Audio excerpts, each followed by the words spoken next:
some time to get here with the roads. So my name is Sara Stevens. I am the Director of Animal Collections at Butterfly Pavilion, and I'm here today to talk to you guys all about Florida coral rescue and our participation in the AZA Florida Reef Tract Rescue Project. Before I get started, can you all hear me okay? Awesome.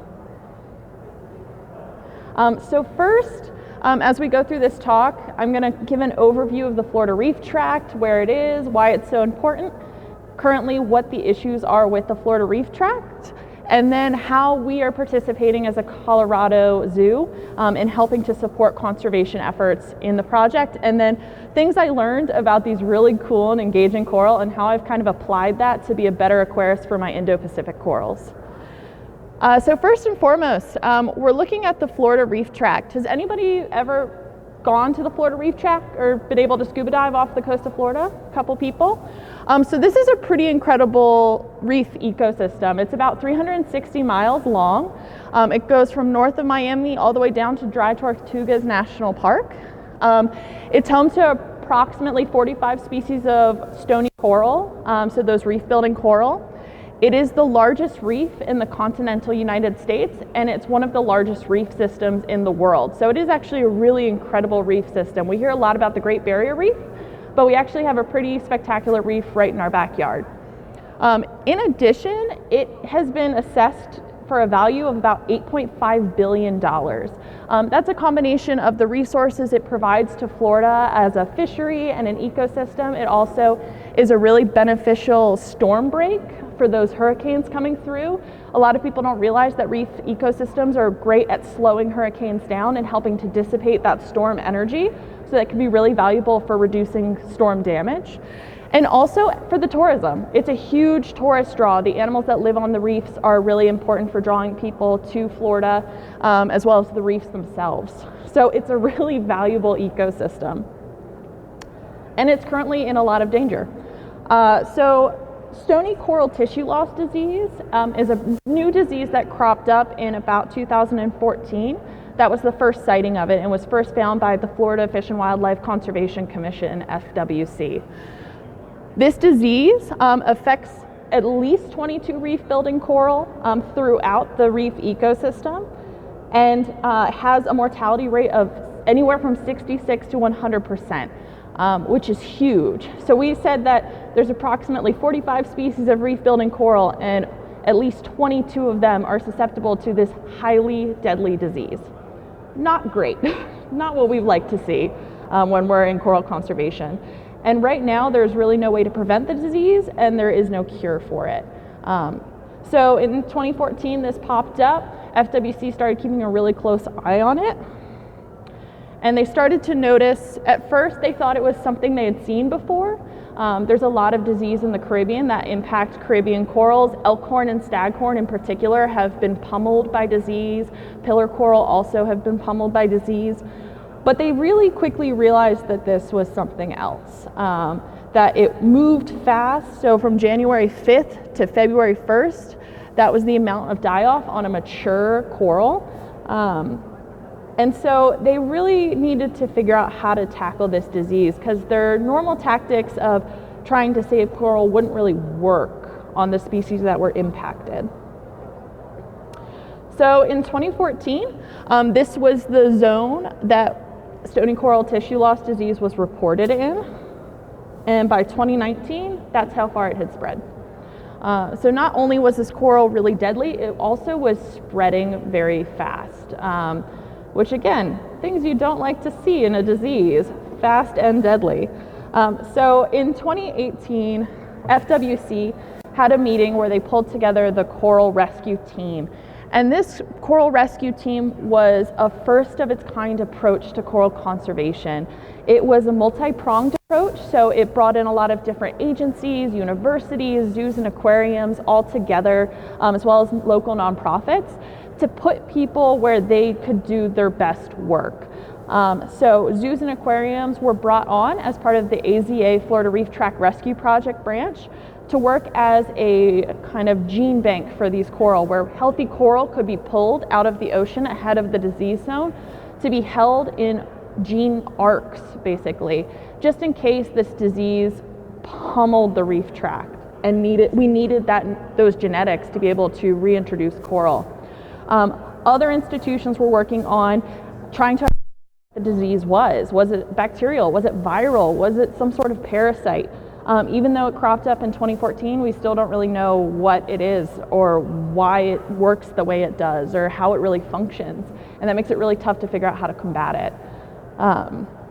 Also, FWC, NOAA, they're all out on the reefs working to identify its spread, to find surviving corals.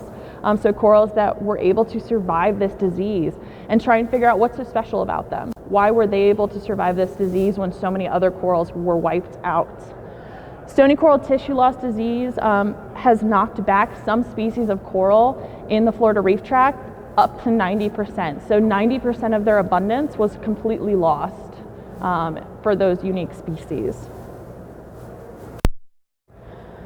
So in 2018, they had this coral rescue team form. And in late 2018, AZA reached out to different zoos and aquariums across the country and basically said, hey, we're gonna need to triage a bunch of coral out of the ocean. Do you have space?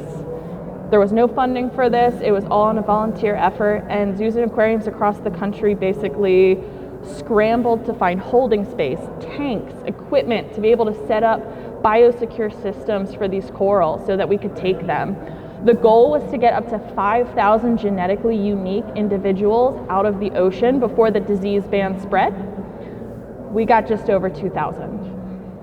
So we weren't able to hit the goal, unfortunately, before the disease spread past where we could collect safely. The efforts by FWC were incredibly impressive. They were going out on boats constantly. They were doing long trips to be able to collect coral off the reefs. They were chiseling these corals off. They were specifically going for larger, more mature colonies. So in the hobby, we're really used to frags, right? Small frag, grow it out. Anything huge is usually really expensive. But for the purposes of this project, getting a genetically mature or a sexually mature individual was really important because a lot of these corals were going to be used for reproduction. So we needed to make sure that the coral we were saving would be able to participate in the reintroduction and reproduction efforts in the future to help restore the Florida Reef Tract back to its glory. The corals that were pulled out were held in intermediary facilities, and then they were cataloged, they were genotyped to identify who was who, and to make sure that we did have those genetically unique individuals, and we knew where they were going and where they were collected from. And then they were shipped off to different zoos and aquariums across the country. So AZA, Florida Reef Tract Rescue Project, AZA FRTRP, is the program that we are part of. It is one of the many prongs of the coral rescue team. So we're not doing it all. We're really just focused on holding these corals, and we'll one day be able to send those back to Florida. Our corals initially, they were hoping would go out into the reefs. It's looking less and less likely like that's something that can happen. Instead, what they're going to be looking at is, can they be used to reproduce with some of the corals that survived and have coral that can survive the disease go back out into the oceans. Overall, there are 21 holding facilities that participate in AZA FRTRP, so 21 zoos and aquariums across the country that are currently holding coral for this project. But there's other ways that zoos and aquariums participate, and about 30% of all of the AZA members are supporting the project in some way. Now, I'm saying AZA a lot. Does anybody know what AZA is? So AZA is the Association of Zoos and Aquariums. It is one of the gold standard of accreditation for zoos and aquariums across the country. To be accredited by this institution, you have to have really high animal care standards, welfare standards. You have to do a ton with engagement with the community as well as conservation and research efforts. So to be a part of AZA, you have to already hit very strict animal care protocols, which is why FWC felt comfortable reaching out to AZA to have them hold corals. They knew we already had to adhere to very strict reporting requirements, as well as animal care record keeping, and that was what they needed to ensure that these coral were gonna do okay and they could track what was happening to the coral. This is a map of all of the different facilities currently holding coral. We are the only one in Colorado, and that might not be for long. Denver Zoo is actually looking at potentially joining the project as well. So it's also a project that you didn't have to start in the very beginning. You can jump on in later. And that's a big important piece of conservation. When things are wrong, you don't necessarily have to be the first person to help. You can always come in later and help as well, and it's still going to be really important and impactful.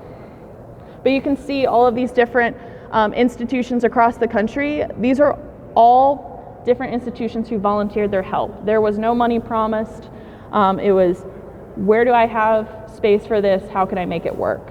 The first actually institution to get the Caribbean coral was in Dubuque, Iowa, the National Mississippi River Museum and Aquarium.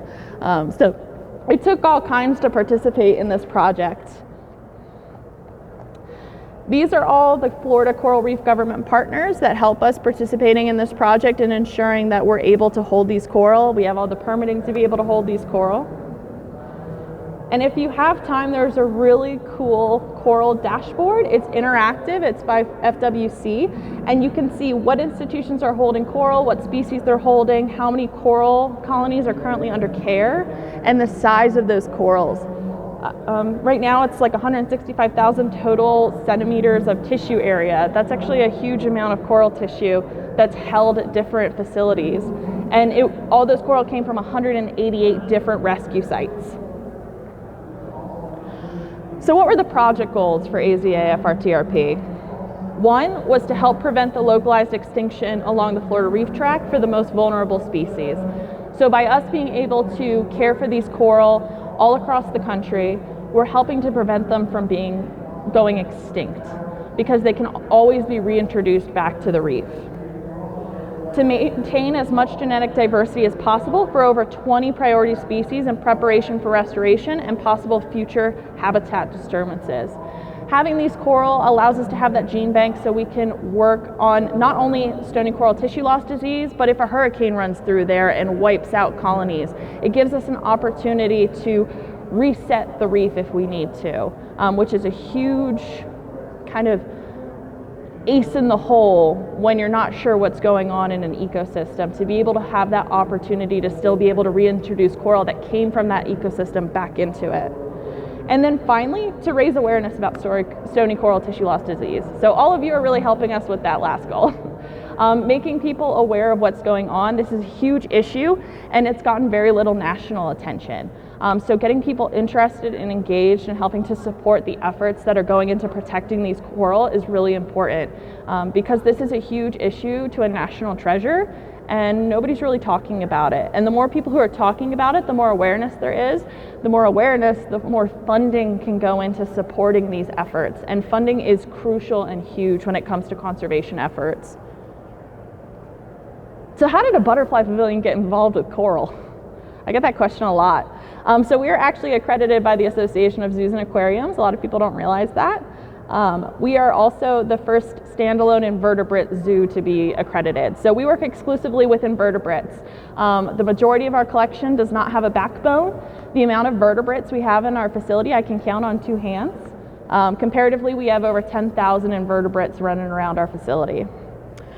We also had to participate in a screening process for our coral experience. So I was fortunate enough to have enough coral husbandry background and experience to be able to participate. And then we just had to find space. It took me 3 separate attempts to find space that fit the needs and the requirements of this project. Because these coral could have potentially gone back out onto the reefs, biosecurity was a huge issue. So ensuring that the coral that came out did not come into contact with Indo-Pacific coral was incredibly important. We didn't want to risk the chance of a disease that was common to Indo-Pacific coral being able to get out onto the Caribbean reefs and wreaking havoc again. It's never a good look when you're helping save an animal from a disease and you give them another disease. So we had to make sure that there was no chance that our system would come in contact with our Indo-Pacific coral, which immediately meant that we couldn't do it behind the scenes. Our behind the scenes space at Butterfly Pavilion is pretty small. And there's no way to prevent splashback and things like that, cross-contamination. So we quickly realized that if we were going to help hold these coral, we were going to have to do it on exhibit. And that's a pretty daunting thing to have to do. Nobody really knew how to care for these coral. There's no husbandry manual, there's no great articles on reef builders on how to take care of some of these coral because they really haven't been kept in the hobby. So having to do this all on display in front of our guests was going to be a challenge because you never knew if things were going to go wrong and how you'd have to correct them. But we decided that this was a really important project. We really wanted to be a part of it. So we decided to go for it. Science on display is huge, and being able to have that transparency of when things were looking great and when things were looking not so great would create a conversation where we could talk to our guests. So we were able to build our exhibit December 2019. I was able to get it prepped with live rock that came from ahead of the disease zone, as well as animals ahead of the disease zone. So we could only use hermit crabs, snails, urchins, things like that came from ahead of that disease band that was moving down, because we weren't sure how this disease spread. So we didn't know if maybe it was spreading on a fish or spreading on an invertebrate. So we had to be really careful and really try and mitigate as many issues as possible. We also had to seed the coral with rock from the Florida Reef Tract because we couldn't just use a random bacteria blend that we didn't know where that bacteria came from. So a lot of time, energy, and thought went into how we had to set up the system to make sure it was prepared and ready to go for these coral. A lot of very late nights of plumbing and getting things done quickly to be able to receive our shipments on time. As I kind of touched on earlier, biosecurity is huge when it comes to these systems. So the system itself, we were able to actually get donated from an old NOAA exhibit. And we had to completely disinfect it because even though it had been used with Caribbean coral, we just wanted to make sure that we were completely compliant. So we did a huge bleach rinse on the entire system, all the plumbing, sump, everything. And then we cleaned that out, and then we did perioxyacetic acid, which helps break down viruses and things like that, just to make sure everything was clean and crisp, and we wouldn't risk transferring something to these coral that we didn't want to transfer. In addition to that, every piece of equipment we use on the system is completely tied to the Florida Reef Tract. There's no using it for something else. If you're working on the system, you only work on the system. If I have to go do something and fix a pump in an Indo-Pacific tank, I have to completely scrub up my arms. I have to spray myself down with alcohol to make sure that there's no chance of transfer. Some systems and other facilities, they even have to take a shower in between to make sure, if they've been scuba diving in a tank, to make sure that there's no cross-contamination. So that was really important. Also terrible for your skin. Saltwater and alcohol in Colorado, not a good combo. This was our tank when it first went in.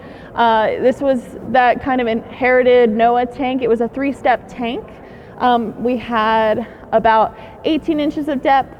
We had then about 30 inches of depth and then about 4 feet of depth. And I used the main 2 upper shelves for our coral, mostly because I couldn't reach the bottom of the 4-foot one. And I didn't want to lose a coral down there. They probably could have been fine down there. Some of our species actually do well in deeper water. But overall, it was just kind of a deep little bank where my hermit crabs ended up falling down and I had to rescue them a ton. The reason we had to set up this tank this way, having it be a donation and all the equipment donated too, was just we didn't have a budget for this. This was kind of, it took me 3 attempts to get this tank set up. The first attempt was going to be a renovation of our aquatics exhibit, and then that got cut. So then I really was pushing to participate. So I tried to find a donated tank, and then that got cut. And then finally, I was able to get my leadership team to jump on board with this tank. We put it in a hallway. We had never had an exhibit in before, right across from our bathrooms. But it was really important to get that footprint in our facility to be able to get these coral, because every little bit helped. We only received 20 coral. The largest facility, the Florida Florida Coral Rescue Center down in Orlando, has about 700. But when you're trying to get 5,000 coral out of the ocean, every little bit is important. So people love tech. We kept it super simple. Some of that was out of necessity, and some of that was because simplicity is really helpful in creating stability. So I had 2 400-watt, 14,000 Kelvin metal halides, which was enough heat that I didn't need a heater. I could keep a 285-gallon tank at 78 to 81 without any heater. I had computer fans to help keep it cool when it got a little too hot.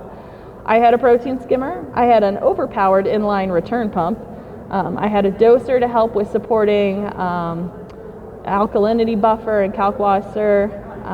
And then I had a controller, which just had a temperature probe and a pH probe to let me know if things were going a little bit wrong.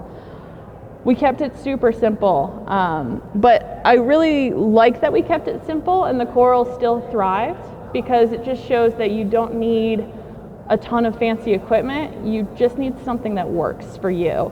And I think it's really easy to get hung up in having so many different fun gadgets on your aquarium, but every new thing you have is a failure point. So by limiting our failure points, it gave me a lot of peace of mind that something wasn't going to go wrong when I wasn't there. So February 11th, we got our coral. This is me driving back from the airport where I picked up our coral and air cargo. That was after a very terrifying 30 minutes where they told me my coral was probably on the tarmac in Texas, which was thankfully a computer error and they were just in the back. Very stressful time, but it was the culmination of several months of work and effort and energy. So getting those coral was probably one of the happiest moments of my life, was driving home from the airport with them. And then those were the coral the night we put them into the tank. When we got all of our coral, we had to do immediate assessments on them. So I had to take temperatures and salinities on all the bags they were in, as well as pH. I had to measure everybody. I did pest dips to make sure we didn't have any pests going into our system. And I just kind of put them in the tank and was gonna deal with getting them where they needed to be happy the next morning. I was up super late that night. I think Jake actually came to film something for Reef Builders the next day and I was exhausted. But it was the culmination of so much time, energy, and love, and it was huge. And then March 14th, we had to close our doors for COVID. So we had about a month where we had the coral in our care before we had to close our doors, and it was a really uncertain time. A lot of zoos and aquariums, their revenue is crucial. It's their operating budget, and it was the same for us. So when our doors closed, I didn't know what that meant for us and for our coral. I had tons of contingency plans. Our closest facility near us was Henry Dorley up in Omaha, and if I needed to, I was going to throw all those coral in coolers and drive them up to Henry Dorley for them to help take care of.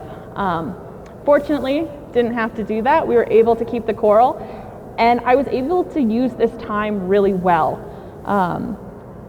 Our coral are on exhibit, which means we can only really work on them when our guests aren't there, which is usually about 2 hours every morning.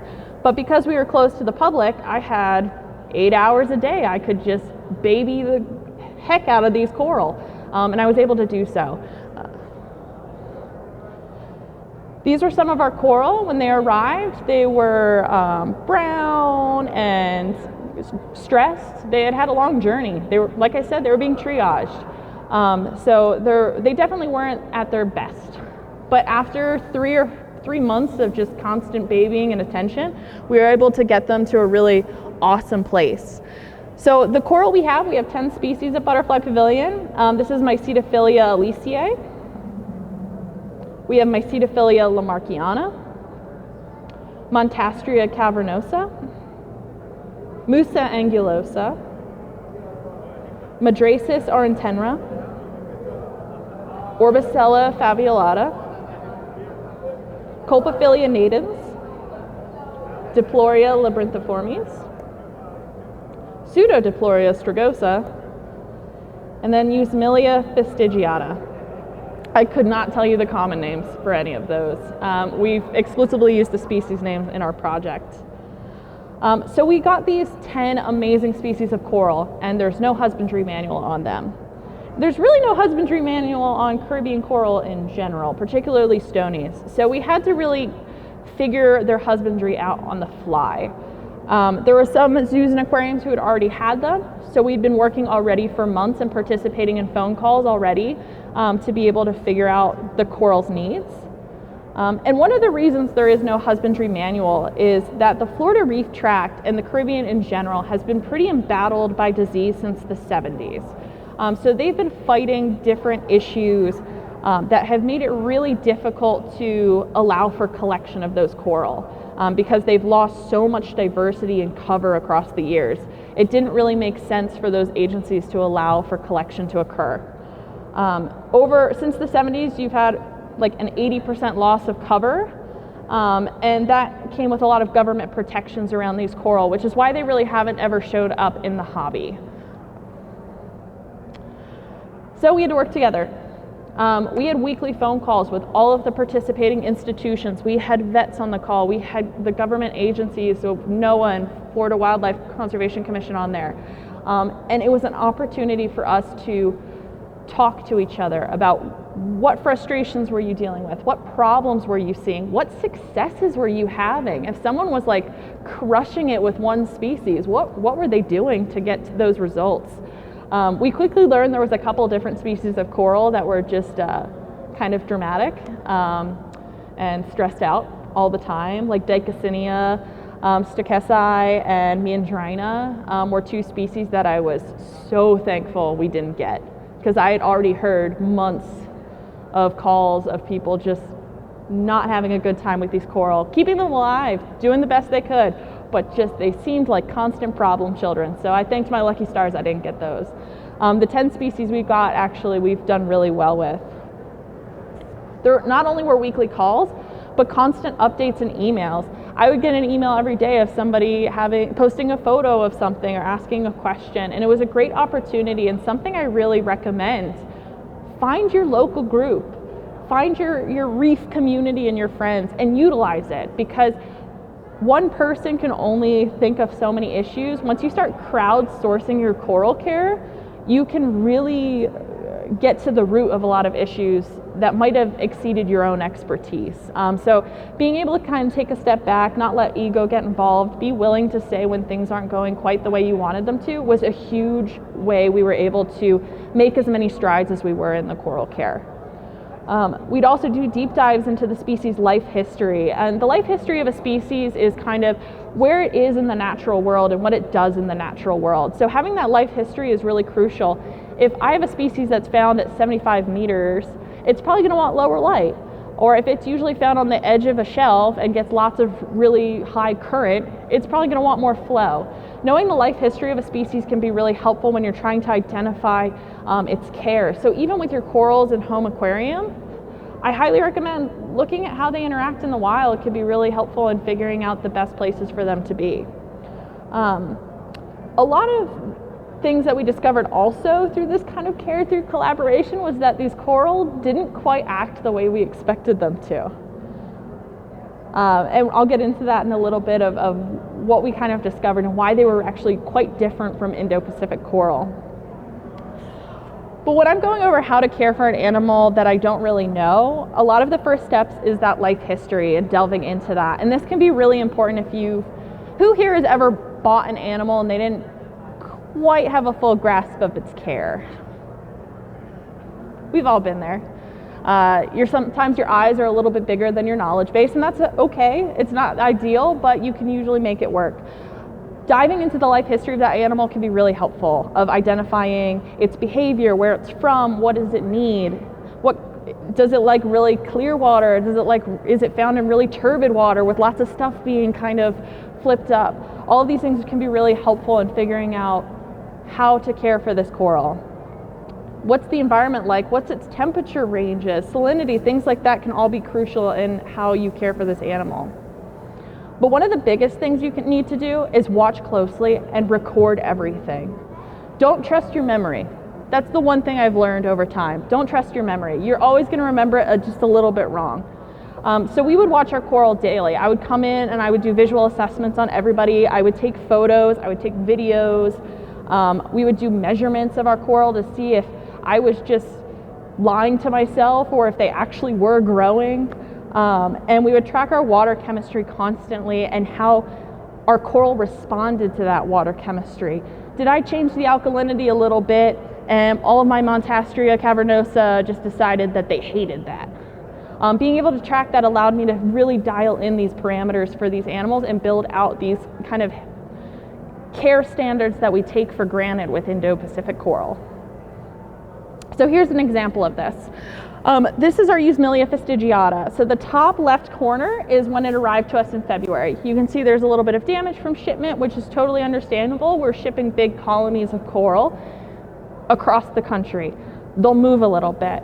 And then you can see March, where that tissue healed up a little. You'll see April, where it's starting to green up a little bit. We were starting to see that green coloration come through.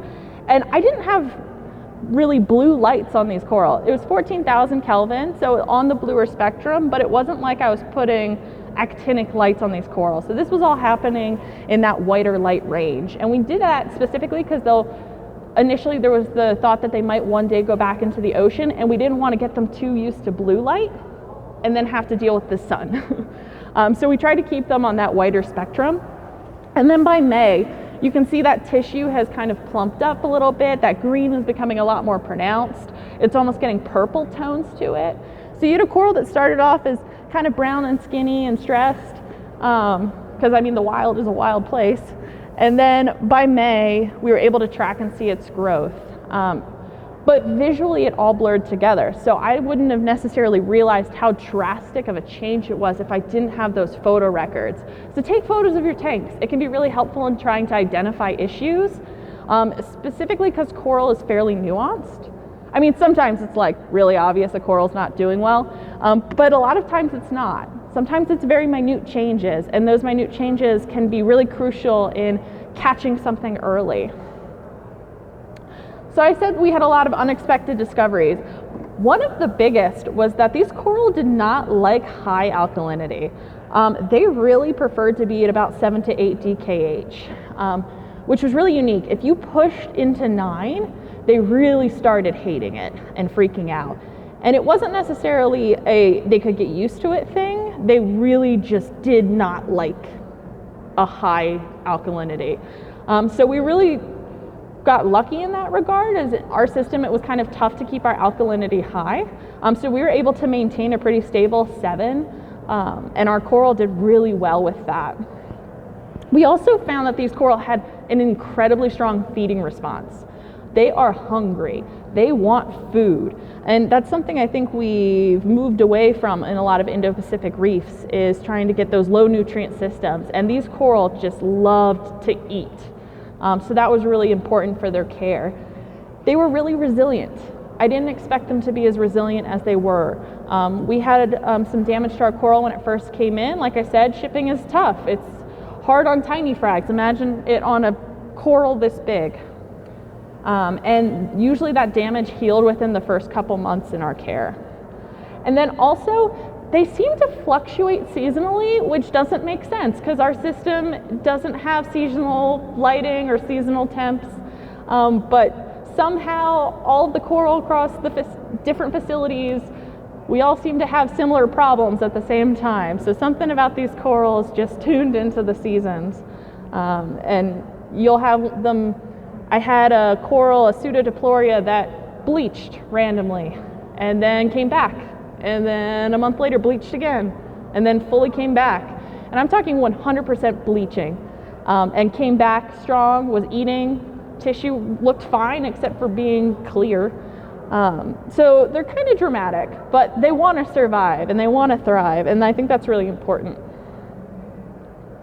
So like I said, these guys were really heavy feeders. So whenever they were recovering from tissue recession or damage or bleaching events, I was feeding them daily, if not twice a day. I was giving them as much food as I possibly could to help them have as many amino acids and just as much energy as possible to thrive. And then once they were healthy, we still were feeding 4 to 5 times a week. And that meant we had to do a lot of water changes to make sure that our nutrients weren't climbing up on us, but it did take a while for our nutrients to even climb, just because these coral were voracious in their feeding. So when it comes to coral, a lot of people don't realize that they have 2 feeding strategies. So everybody knows that the coral we're caring for is photosynthetic, so it needs light to be able to make food. That process is autotrophic feeding, so it's able to make food for itself using the zooxanthellae in its tissue. Heterotrophic feeding is what our polyps do when they're grabbing onto food. So they're eating external sources and external items to get sources of energy. And we found that our coral just really seemed to thrive with additional heterotrophic feeding. So really hitting on that heterotrophic feeding. And that can be really important too if you have a coral that bleaches, making sure that you're feeding them because they've lost one source of food. They can only really rely on heterotrophic feeding when they're bleached because they've lost that zooxanthellae that's able to make food for them. So this can be really crucial in your care of Indo-Pacific coral as well. If you have a bleached coral, feed it. Feed it all the time. Make sure it's getting food because that can be an easy way to get it through that bleaching event and get it to re-recruit that zooxanthellae. We fed our coral Piscine energetics calenus, Polyp Lab reefroids. We were constantly dosing acropower on the system, and then we also did the Red Sea Reef Energy AB+. And this was kind of like a reef blend that we created. It wasn't always the same every day. Sometimes I would put a little more calenus in, or it was a lot like cooking, just kind of throwing ingredients together. I would also supplement. Sometimes I had oyster feast and I would put that in. Just getting a lot of nutritional variety and diversity in the food just to make sure that they were getting everything they needed to do well. So this is a video of our Montastria cavernosa feeding. So we would wait for that really good polyp extension. It got to the point where the coral were really ready to go around feeding time. They'd have those polyps extended and ready to eat. This is in Mycetophilia alesiae. This one's kind of interesting because they don't have that traditional polyp structure, so you can actually see the tissue of the coral moving the calenus into these lines and going into the mouths of the Mycetophilia. I had a lot of time to do time lapses when nobody was in the building, which benefits me now because I have lots of fun, cool videos. And then finally our Eusmelia fastigiata.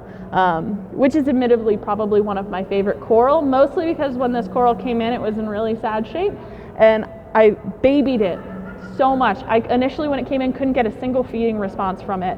I would actually put pellets on the coral's polyps to try and get it to open up over time, and then eventually it's got a feeding response like this, where it's actively engaging whenever we feed. So having a coral that I really babied to be fantastic and grow just made me kind of fall in love with this species in particular. So how did this teach me to be a better aquarist? It did a lot to teach me to be better at my job. It taught me a lot about really assessing coral. I think we've all probably been in a place where a coral's not doing well and you just kind of wring your hands because you don't know how to fix it because it's a big vague problem, or it's just a mystery and you don't know what to do, and that can be really tough. But because of this project and how important it was to not lose these coral, we really had to deep dive into what is coral disease, how do you prevent tissue recession, how do you react when things are going wrong and course correct in a really positive way. And one of the biggest things was really taking a look at coral anatomy. So when it comes to the coral, we all know the big polyp, right? But there's tissue that connects those polyps, and that's called the cenosarc. That's that valley of tissue in between. Then underneath that, there's the cenostew, which is the shared skeleton between the coral. And then finally, the coelenteron, which is the shared gut cavity. So two polyps will actually be connected by that shared gut cavity. And once you kind of start to realize the anatomy of a coral, you can use that to your advantage. Within that coral tissue, we have zooxanthellae. And zooxanthellae, does anybody know what zooxanthellae is? It's a dinoflagellate. It's an algae that lives in the tissue of coral, and it's the reason it's able to produce food via photosynthesis, so using sunlight to turn that into food. But a lot of people don't realize that zooxanthellae is just the colloquial term for it. It actually has a different name, which is Symbiodinium. So Symbiodinium is the dinoflagellate that lives in the tissue. It's the main dinoflagellate that lives in the tissue of our coral. And it's an endosymbiont, which means it's inside the tissue itself. And there's different groups of zooxanthellae. A lot of people don't realize there's different species. They just call them clades. And those different species can do different things. Bleaching is a really terrible evolutionary strategy, because a lot of times we've seen a coral bleach and we hear about how bad bleaching is, But a lot of people don't realize that coral can recover from bleaching, and there are some evolutionary impacts to being able to dump your symbionts. So when a coral is in an environment that it's not very suited for, it might be because its symbiont is the wrong clade.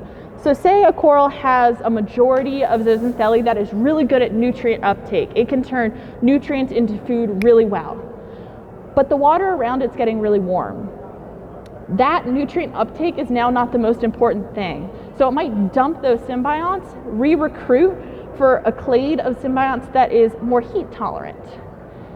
This play of these zooxanthellae, something we really forget about, is actually really crucial to a lot of what's going on in coral conservation right now. How zooxanthellae react, how different clades have majority within coral can be crucial to how they're surviving in different ecosystems. So learning about this really helped me when I saw a coral bleach, realizing that it might not have actually been something I did. The coral might just not be suited for the water quality I put it into. That's why sometimes when you get a new coral, you put it in your tank, it bleaches. It might not be because you put it under too much light. It might just need to grow different zooxanthellae to be able to do better in your system. Now, I said it might not be high light. Usually, though, when a coral is bleached, you want to reduce stresses on it, and high light can be a stressor. And since it can't use that light when it's fully bleached, moving it to a lower light area is a really important part of getting it to come back, or lowering your lights if you have the ability to do so. And then just feed it all the time. So kind of knowing the anatomy of a coral also really helped me identify how to tell if my coral is happy, right? It's an animal. It's basically a rock mixed with a plant mixed with an animal. So telling if it's happy can be tough. Things we looked for that polyp extension. Was it having a strong feeding response? Did I see those polyps closing on the food, or was the food bouncing off? That could be indicative of an issue. When were the polyps extended was actually really crucial to identifying care needs. Some coral are nocturnal, so you might need to feed them when your lights are off for you to get the best possible nutrient uptake from those animals. That was actually really important because at one point we realized that our Montastria cavernosa, that there were potentially two different morphs. There was a morph that fed diurnally and nocturnally, so it could feed at day or night, and then a morph that could only feed at night. So that was really important because some of us who were struggling with some of our MCAVs, our Montastrias, realized that we might need to adjust our strategies to be able to better care for that particular morph of coral, that different species. Tissue condition is huge when it comes to coral. Are you noticing lesions or abrasions on your coral? Is there recession? Is there consistent color? Is there nice full tissue? All of these things can tie into if something's going right or something's going wrong. And then signs of growth. Is your coral growing? Usually if a coral's growing, it's doing fine. An animal that is able to put energy into growth is usually doing well. So kind of using those checklists, this was our Eusmelia that came in. You can see that the tissue, there's those abrasions on the head, so those could be an opportunity for infection, things like that. You can notice right here how that tissue's kind of receded up the stalk of the coral. That's something that immediately I knew I needed to keep an eye on, because if that tissue kept receding up to the head, that could be a way for polyp heads to die off. But if it started to grow down the skeleton, it could potentially mean good growth. So looking at that coral, also you can notice that that tissue's kind of thin comparatively to when it was nice and happy and healthy. That tissue is really full. It shows that the coral has some really good control over the water retention of the species, so it's able to really inflate that tissue, allow for more surface area. So having those nice plump coral can be a really good sign that the coral's doing well, because it's really able to have full control over its body and its tissue. In addition, there's no obvious signs of lesions. That tissue started to extend down the base of the coral. That color is really nice and consistent across the whole coral. There's not like a head that's white while the rest have color. So that's a really easy way to kind of start to get a feel for what your coral should look like when it's happy. And one of the important things about knowing if your coral is happy is also knowing when your coral is not happy. So how do you identify those problems really early on? When it comes to tissue recession, a big important piece is where is that tissue recession starting? That can help you really narrow down the root cause of your issues. So if it's starting at the mouth, did the coral eat something that cut up the tissue around its mouth? If it's starting at that cenosarc, so the position between the polyps, could that be a pest species that's nipping at it? If it's starting from the peripheral edges, could it be that the water quality is not where that coral needs it to be, so the tissue is starting to recede, or could it be disease?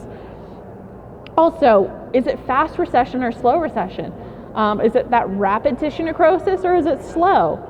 All of these things can really help you start to identify the root cause of the issues you're having.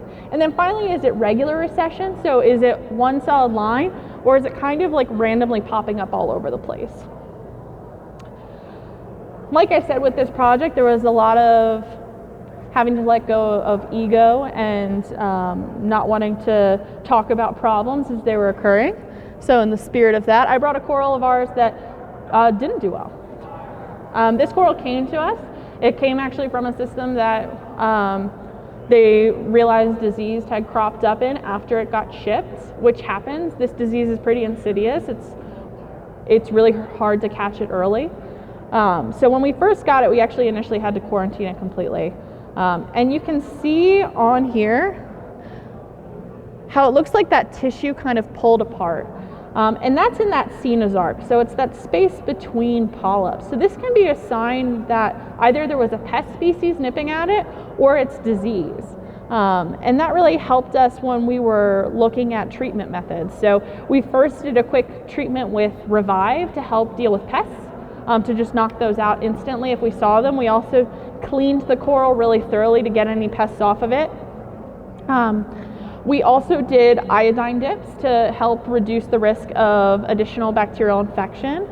And we eventually ended up having to work with our vet to do amoxicillin dips.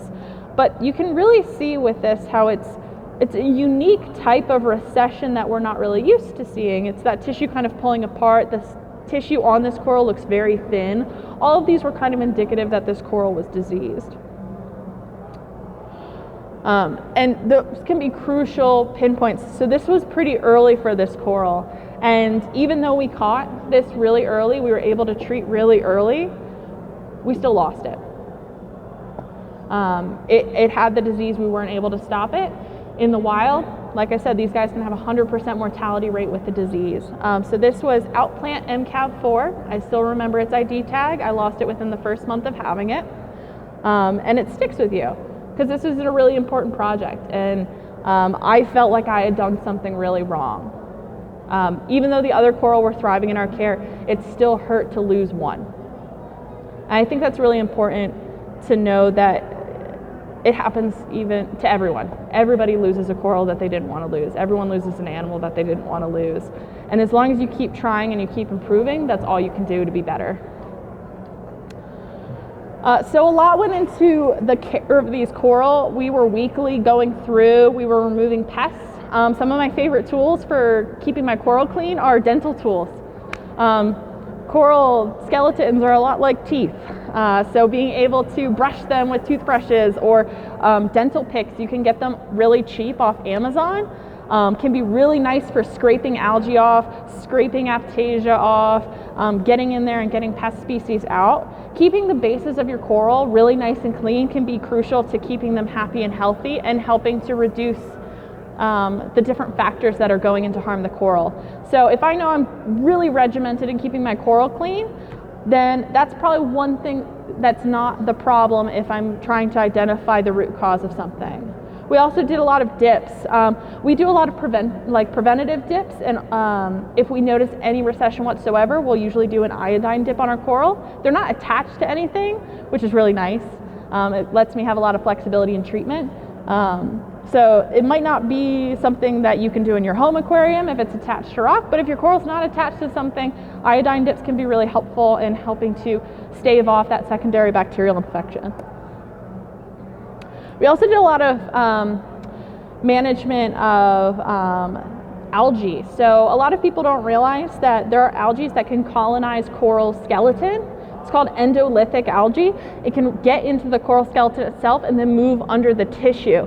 So a way we fought that was by trying to reduce the light on our skeleton. So if we had coral skeleton exposed, we would use coral glue, so just cyanoacrylate, or epoxy, and cover that exposed tissue all the way up to the nice healthy tissue margin to help reduce the spread of that algae. So it's not only big pests like gall crabs or aptasia that you have to worry about, it's also things like algae getting into and under the coral skeleton that can irritate that coral and have the tissue detached. So keeping an eye on all of that as you're trying to help keep your coral safe is really important. And the nice thing about those cyanoacrylate bandages, as I like to call them, is you don't have to take your coral out. You can do that in your tank if you needed to, and that can be a really great way to stop tissue recession. We also did a lot of working with our veterinarians. We would do baths and treatments with different antibiotics. We would all talk to each other about what antibiotics were working for which species, because none of this is really, there's no real books on this. There's one invertebrate medicine book, and it has like all invertebrates in it. It's like 4 pages for all sea stars. So really keeping track of this is crucial, because this information can then help trickle into the hobby. So one day you guys will have access to similar medications and things for your coral. We also had to potentially do amputations. If a coral head was dying off, you might have to amputate it. And I say amputations instead of fragging because the goal of this was to stop tissue loss, not to propagate. And then finally, dremeling. Sometimes we would dremel down diseased tissue to get to a healthy tissue margin to be able to stop that receding. So all these were tools that we were able to utilize to better support the care of these coral and stop issues as they were arising. So the goal of this project was to hold these coral. It wasn't for fragging these coral. We aren't supposed to frag them. They want to maintain them as mature colonies so that they can sexually reproduce. It takes a coral of a certain size to be able to successfully reproduce. There is a phenomenal paper by Jamie Craggs at Horniman Museum. If you are interested in sexual reproduction in your home aquarium, it is something you can do. It is very possible to do it with all of the tools that are available to hobbyists.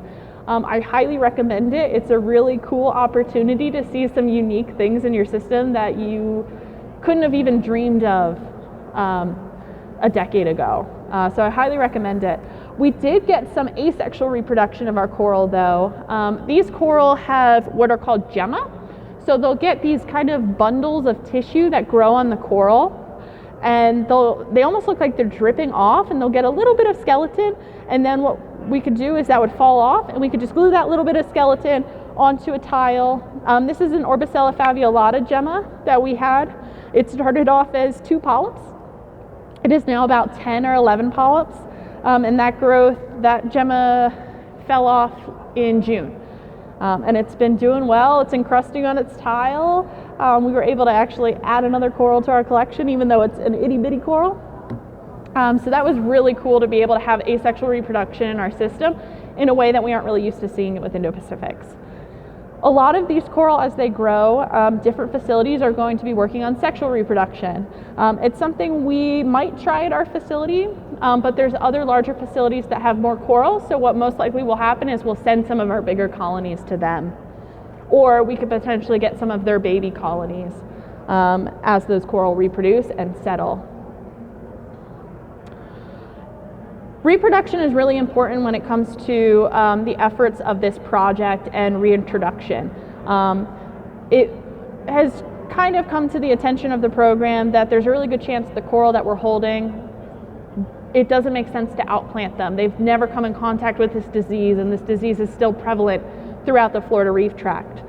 So instead, what they're working on doing is sexual reproduction of the coral colonies that are currently in our care. And the potential to cross those with corals that have survived the disease. Florida Aquarium is doing phenomenal work with this. They have a greenhouse I was able to visit with like 200,000 coral babies everywhere. And they're the future of the reefs. They'll grow about a year to 2 years, and then they'll get outplanted out on the reefs. And right now they're just testing. They're trying to see where these coral will thrive and just producing these coral sexually to have as many genetically unique individuals as possible. Sexual reproduction is really important. When you have asexual reproduction, that's a clone, which means what can kill this animal will kill the clone. They don't have different resistances, disease, they don't have different immune systems, they're identical. When you have sexual reproduction, you get a genetically unique individual, and what could kill this one might not necessarily kill this other one. Or you can cross genetics and try and get a coral that's more resilient. That's really important because if we were to just frag a bunch of coral, put them back out on the ocean, that's a monoculture. They're all identical. Sorry, I got excited. They're all identical.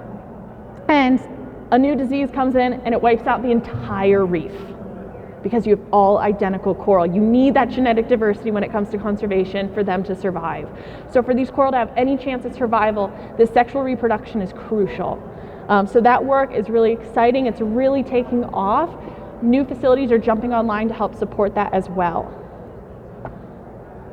So we're kind of winding down to the end, and I really wanted to talk about how hobbyists can help. And you guys are helping in more ways than you realize. One of the things is supporting sustainable supply chains for Indo-Pacific coral species. When you support sustainable supply chains, that's helping to protect the corals that we are allowed to have. It's crucial to protect those sustainable supply chains and make sure that you're being smart with your money. Visiting your local AZA zoos and aquariums. Anybody who is an AZA zoo or aquarium has to put funding towards conservation and research to protecting species.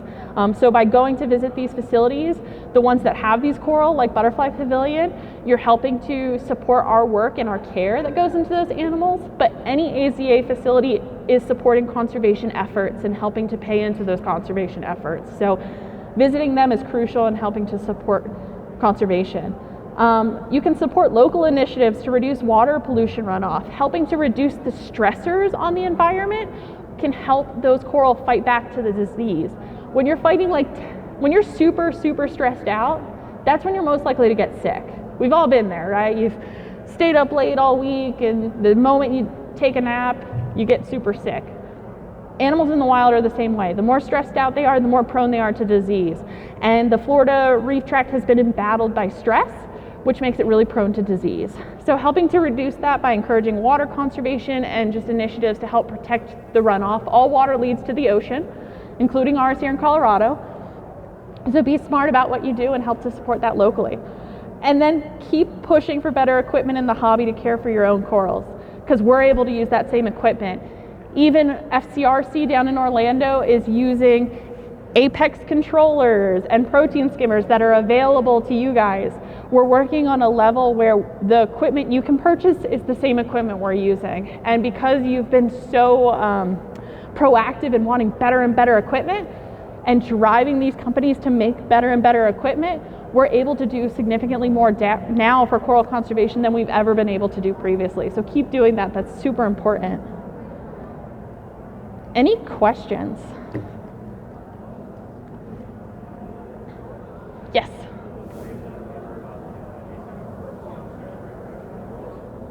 I can find it and write it down for you. It's by Jamie Craggs.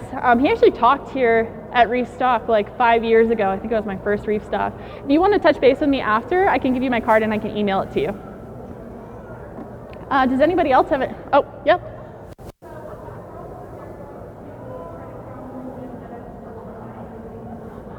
Do you mind coming up a little bit so I can hear you? Sorry. Yeah.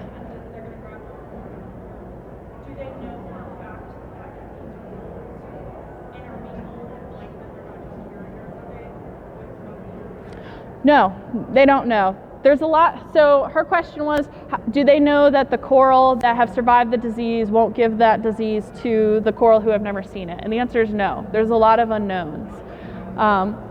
This has been real world, trying to kind of figure all of these things out in real time, which means it's really crucial that there's no cross-contamination. So when they are breeding these coral, they're doing it in very controlled ways to ensure the successes of the program and that there's no big losses. So science is a lot of questions, and course correcting as you figure out the answers. So this project has been the same throughout the entirety of it. That being said, all of the appropriate safeguards are in place to ensure that no additional damage can be done.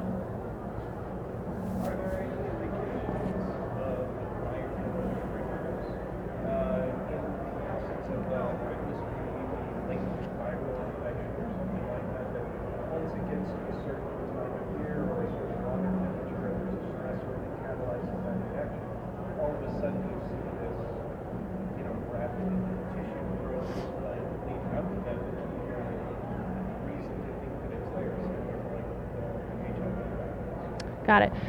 So the question was, is there any kind of known stressor that could be a trigger for this disease, or if we know if it's triggered by some sort of stressor? The answer is we're still not really sure. There's a lot of different university labs who are working on this.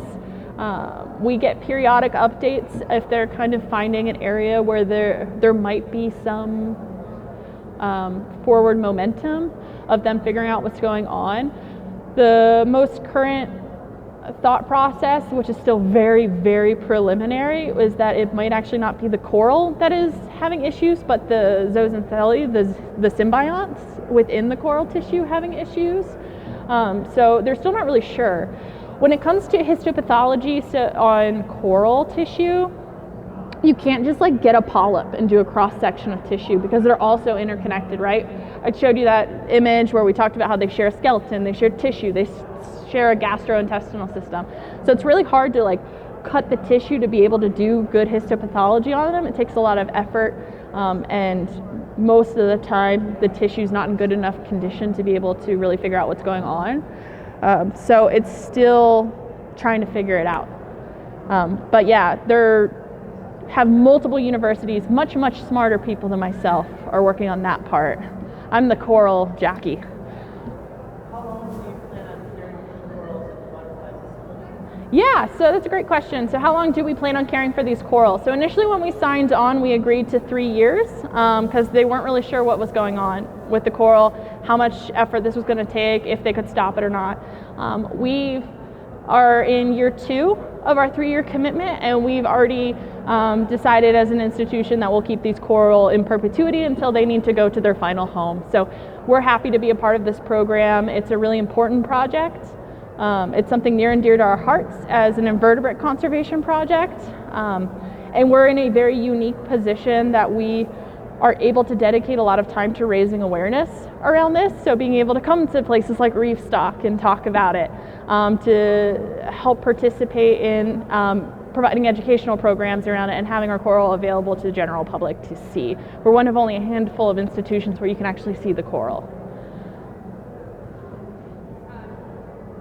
Folks that are interested in potentially donating to help with programs like this, can they donate to your facility? I think it's part of AZA Safe, is that correct? Donate to the greater AZA Safe programs that and eventually lead to donations for this program with AZA Safe corals, is that correct? Yeah, so the question was around if you want to help these facilities who are participating in the Florida Reef Tract Rescue Project, what are the best ways to do so? If you want to give monetarily, which is actually really helpful and impactful, you can donate to AZA Safe, which is Saving Animals from Extinction. It's AZA Safe Coral specifically, which covers all Caribbean coral. So it includes elkhorn and staghorn coral and all of the Florida Reef Tract Rescue Project coral. So that's a big program you can donate to, and it'll help all of the facilities participating. You can also, AZA Florida Reef Tract Rescue Project has gotten its own website on the AZA website, so you can donate specifically to that project as well. If you really are just like gung-ho love the specific coral, you can donate there, and that will also help support these conservation efforts and initiatives, or you can donate to the local facilities.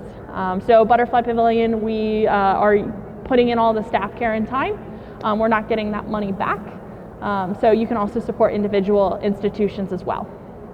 But yeah, money is actually huge. I know everybody's always asking for money, but usually when it comes to projects like this, we can get a better bang for our buck than you could if you were just donating something. So it's really helpful for us to put the monies where it's most valuable and most important for the project itself. Any other questions? I am also just going to be around, so feel free to pop up and talk to me. I love chatting with people. Come say hi. Thank you so much for coming to this talk and for letting me tell you more about Florida coral rescue. I really appreciate it. Have a good one.